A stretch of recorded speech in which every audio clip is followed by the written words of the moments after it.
बुद्ध का ज्ञान दो। राजकुमार सोच में पड़ गया। सारथी ने रथ को आगे बढ़ाया तो कुछ दूरी पर एक बीमार व्यक्ति मिला, जो रोगों से घिरा हुआ था। उस पीड़ित व्यक्ति को देखकर राजकुमार का मन बहुत ही दुखी हुआ। राजकुमार ने पूछा, इसको क्या हुआ है? सारथी ने कहा, ये व्यक्ति बीमार है, इसलिए ये कराह रहा है। इस संसार में दुख और सुख दोनों हैं। ये है अपने अपने भाग्य की बात है कि कोई दुखी है और कोई सुखी है। क्या मैं भी कभी बीमार हो सकता हूँ? सारथी ने कहा, आप यह विचार अभी छोड़ दें। समय बड़ा बलवान होता है। ये सारी बातें कर्मों पर निर्भर करती हैं।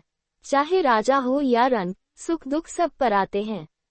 अगर शरीर में कोई रोग आना है तो वह आएगा।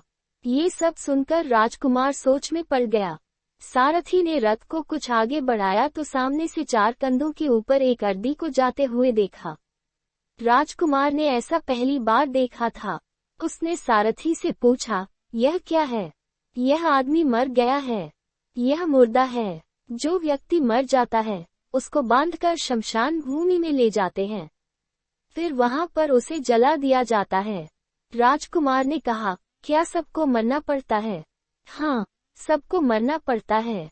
यह मृत्युलोक है। जो जन्म लेता है, उसे कभी ज कभी अवश्य ही मरना पड़ता है। तो इसका मतलब ये हुआ कि ठीक इसी तरह से एक दिन मुझे भी मरना होगा। मेरी देह भी मुर्दा होगी और मुझको भी 4 कंधों पर उठाकर ले जाया जाएगा। मुझको भी ऐसे ही रस्सियों से बांधा जाएगा।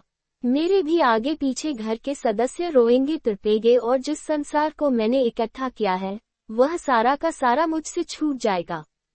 इसका मतलब ये हुआ कि क्या एक दिन मैं भी मर जाऊंगा? क्या एक दिन यशोधरा भी मर जाएगी? क्या एक दिन मेरा राहुल भी मर जाएगा?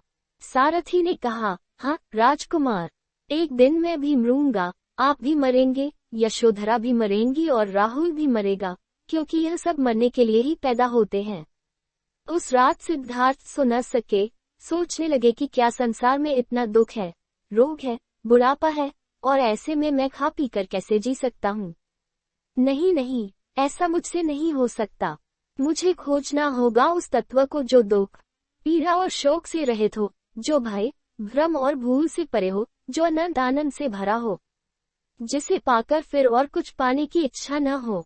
सिद्धार्थ वैराग्य के शिखर तक पहुंच चुके थे। बस उसी रात को उन्होंने घर छोड़ दिया। सारथी से कहा कि नगर की सीमा से दूर ले चलो। नगर के बाहर पहुंचकर सारथी को लौटा दिया। फिर कई दिनों तक वन में चलते गए। एक घने पीपल के वृक्ष के नीचे आसन लगाकर ध्यान में लीन हो गए।